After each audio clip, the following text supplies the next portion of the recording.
each other with a social worker watching. My little brother could barely walk and had to use a walker to get around.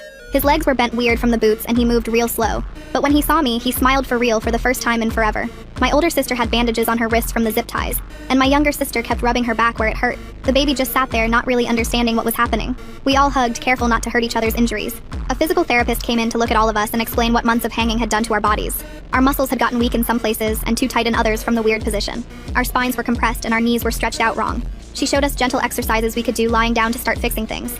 She said it would take months of therapy, but kids' bodies could heal if we worked at it. Most of us should walk normal again eventually, but my little brother might always have some problems.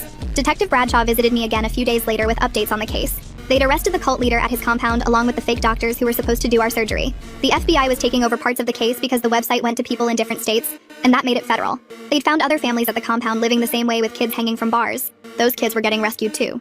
A week after that, a woman named Beth Staley started meeting with me every day. She was a victim advocate, which meant she helped kids who had to go to court. She explained that there would be hearings and maybe a trial where I'd have to talk about what happened. It would be scary, but important to make sure our parents got in trouble for what they did. She taught me about what prosecutors do and what defense lawyers do and how judges decide things. She said my testimony was really important because I was old enough to explain everything clearly. 2 weeks passed before they let us see Mom and Dad at the CPS office with lots of supervision. They brought our parents into a room with a big mirror that people could watch through. Mom looked smaller somehow, and Dad's face was puffy from crying. They sat across from us at a big table with a social worker between us. Mom started crying right away, saying we'd ruined everything and destroyed our family. Dad kept talking about how we didn't understand the benefits of inversion and how the government was poisoning our minds. They blamed us for getting them arrested and said we'd regret this when the toxins built up in our brains. Neither of them said sorry or asked if we were okay. The social worker ended the visit after 20 minutes when Mom started yelling. That visit helped me understand they really believed the crazy stuff, or at least would never admit they were wrong. 3 days before the hearing, the prosecutor met with me in a small conference room at the courthouse. She spread out photos and documents on the table and explained how she'd present the case.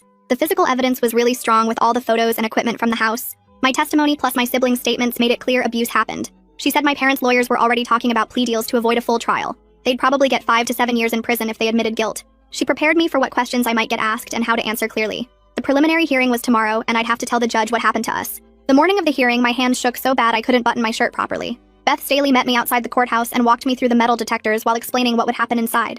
The courtroom was smaller than I expected, with wood panels everywhere, and a high bench where the judge would sit. Mom and Dad were already there with their lawyers at a table on the left side of the room. They both stared at me when I walked in, but the bailiff told them to face forward. The prosecutor showed me where to sit and reminded me to speak clearly into the microphone. When the judge came in, everyone stood up and then she told us to sit down.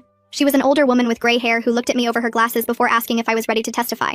I nodded and walked to the witness stand where the bailiff made me promise to tell the truth. The prosecutor asked me to describe what happened at our house, and I told her about the bars and the boots and hanging upside down. I explained how Mom and Dad made us stay inverted for hours and how they planned to move us to the compound. The judge wrote notes while I talked, and sometimes asked me to repeat things or speak